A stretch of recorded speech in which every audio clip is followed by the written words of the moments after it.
Bonjour la famille, j'espère que vous allez bien. Ici votre frère l'Afro-Canadien. Aujourd'hui, je vais vous parler de quelque chose qui m'a choqué et j'aimerais vraiment que vous répondiez en commentaire qu'est-ce que vous en pensez. Je suis tombé sur un article qui dit que jusqu'à 19 tentatives sans réussir l'examen de français pour les futurs professeurs au Québec, particulièrement dans la ville de Trois-Rivières. Qu'est-ce qui peut expliquer que les professeurs échouent 19 fois l'examen de français? Vous n'étudiez pas en anglais là, vous n'étudiez pas en espagnol.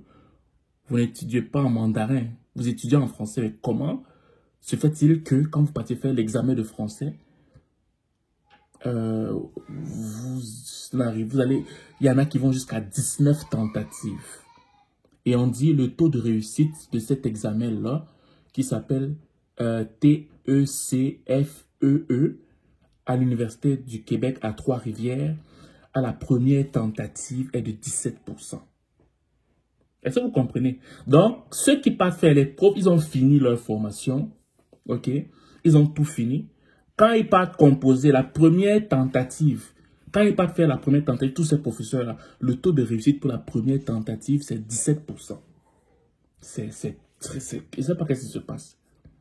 Bon, je vais essayer de bâcler un peu la lecture parce qu'elle est très longue et je ne vais pas vous prendre beaucoup de votre temps.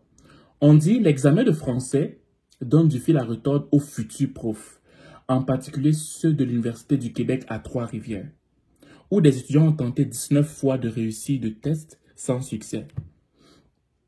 Chaque année, depuis au moins 3 ans, un étudiant de l'UQTR passe pour la 19e fois la section sur le code linguistique du test de certification de français écrit pour l'enseignement. Les données obtenues par le journal montrent toutefois qu'après 12 tentatives, les chances de réussite sont à peu près nulles. Moi, je me pose la question, je me dis, est-ce qu'on n'aurait pas dû faire l'examen de français avant de former les profs? On se dit peut-être que non. Vous faites d'abord l'examen de français, on voit d'abord votre niveau, si votre niveau est correct. Et après maintenant, on vous admet au programme.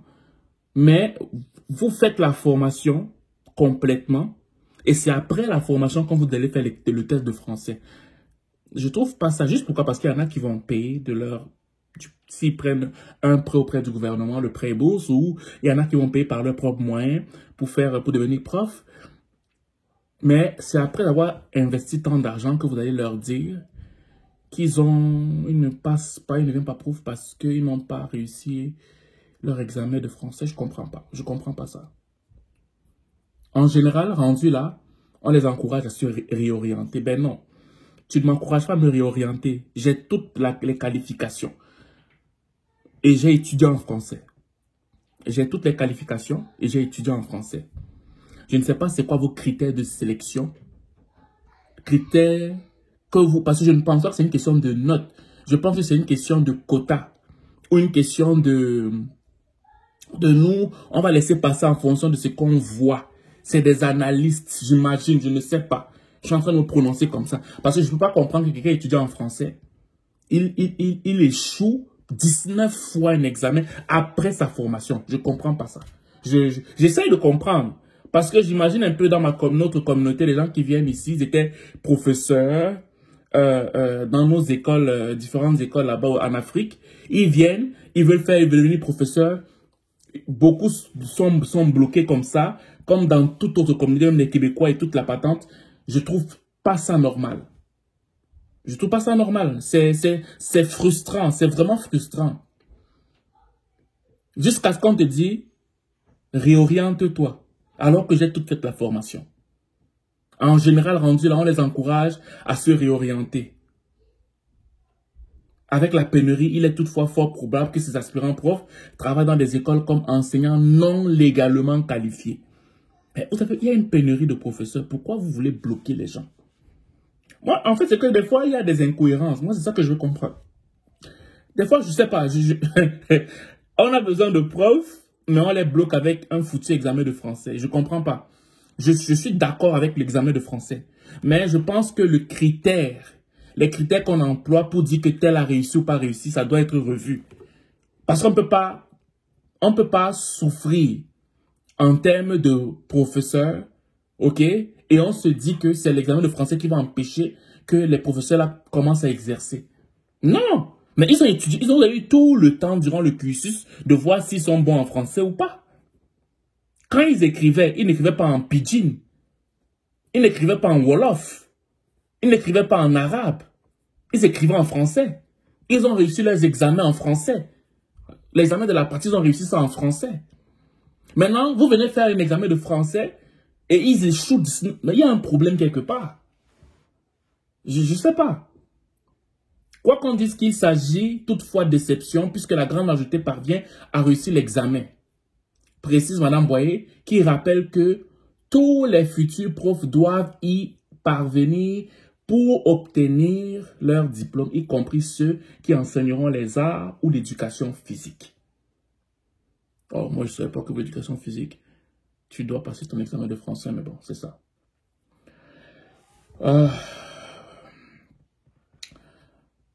Cette semaine, le journal rapporterait que cette semaine, les taux de réussite lors de la première tentative sont aussi en baisse dans plusieurs universités depuis la pandémie. L'UQTR n'échappe pas à cette tendance. En 2023-2024, cette proportion a même chuté de 10 à 17%, alors qu'elle se situait plutôt à 26%. Bon, je vais m'arrêter là pour que ça ne soit pas long. Moi, je veux juste appeler les autorités de revoir leur méthode. Pour moi, je pense que afin de ne pas frustrer les gens ou décourager les gens qui veulent faire dans le domaine de l'enseignement, particulièrement ceux qui viennent d'Afrique ou des Caraïbes, il serait mieux de mettre cette exigence à l'entrée avant de faire la formation. Parce que quelqu'un va prendre un prêt bourse ou quelqu'un va payer de ses propres poches pour devenir un professeur parce qu'il juge qu'il y a de la pénurie et qu'il peut apporter son expérience pour enseigner les enfants. Il paye, il entre, il se forme, mais c'est à la fin qu'on lui dit qu'il ne peut pas à cause d'un examen de français alors qu'il a étudié toute l'année en français ou bien toutes les nombres d'années qu'on demande, 2 ou 3 ans, je ne sais pas combien d'années que ça prend, mais il a étudié en français. Ok? Fait que moi, je pense qu'il serait mieux de bloquer d'abord au début. Au début. Regardez au début, si par rapport français comme vous jugez, ben bloquez-le. Ne le bloquez pas après, quand il a payé, quand il a souffert, quand il a passé des nuits à étudier, quand il s'est privé de ses enfants, de sa femme, de se divertir, parce qu'il voulait apporter un plus à la province. Ne faites pas ça parce que ça peut détruire les aspirations, les rêves de quelqu'un. Même sur le plan émotionnel, remettre en question ses compétences. Ça, c'est traumatisant, ça. Oui, les gens réussissent après, mais c'est pas normal que les gens ont étudié en français, ok? Et le taux de réussite pour le premier examen est descendu jusqu'à 17%. Et que le taux de réussite pour le premier examen même, en moyenne, tourne autour de 26%. C'est pas normal. C'est pas normal. Il faut qu'on revoie ça. Donc, je voulais vraiment faire cette vidéo pour vous dans la communauté africaine ou caribéenne. Si vous voulez être des profs, voici une réalité qui est présente. À ce qui paraît, l'examen de français, c'est pas évident. Après avoir fait la formation. Et c'est ça qui bloque beaucoup de gens. Oui, on rassure en disant que au final, les gens réussissent, mais il y en a qui vont jusqu'à 19 tentatives après avoir fait la formation. Et que, de façon générale, quand tu vas faire pour la première fois, le taux de réussite, pour ceux qui partent faire l'examen de français pour la première fois, c'est de 26% de façon générale, en fait. Donc, tu le sais, fais attention. Donc, je voulais vous partager comme vidéo aujourd'hui. Comme vous le savez, nous, on fait des rencontres virtuelles. Des rencontres virtuelles pour l'intégration au Canada, pour toutes les personnes qui aimeraient participer à ces rencontres-là. Si vous m'écoutez sur YouTube ou sur Facebook, le lien est en bas ou en haut. Enregistrez-vous. La prochaine rencontre, ça se fait ce samedi. Ce samedi, quelle date? Excusez-moi avec les dates, là, samedi le 29. La prochaine rencontre, c'est le samedi 29. Ben, on va pouvoir discuter. Tu vas voir, c'est très interactif. À un moment donné, on ne me laisse même plus partir. Pourquoi? Parce que les gens, des fois, tardent à poser des questions. Mais quand je veux partir, c'est là qu'ils se mettent à vouloir poser des questions. Il y a ça, il y a aussi le fait que nous, on a notre rencontre en présentiel qui se passe en septembre, qui parle des conflits entre professeurs et nos enfants qui vont dans les écoles canadiennes.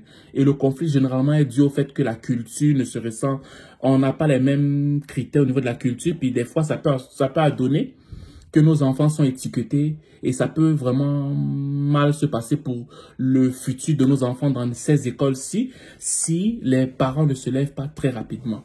Et le dernier point, c'est que si tu es venu au Canada, ok, si ça t'intéresse de venir au Canada et que tu aimerais faire affaire avec un consultant d'immigration reconnu par le Québec ou le Canada, ben, tu peux me contacter. Et ça me fait plaisir de te mettre en relation avec un consultant d'immigration reconnu par le Québec et le Canada, en fait. Voilà. Donc, c'est ce que je vais te dire aujourd'hui. Si tu passes une excellente journée ou une excellente soirée, dépendamment du lieu où tu m'écoutes. Ciao.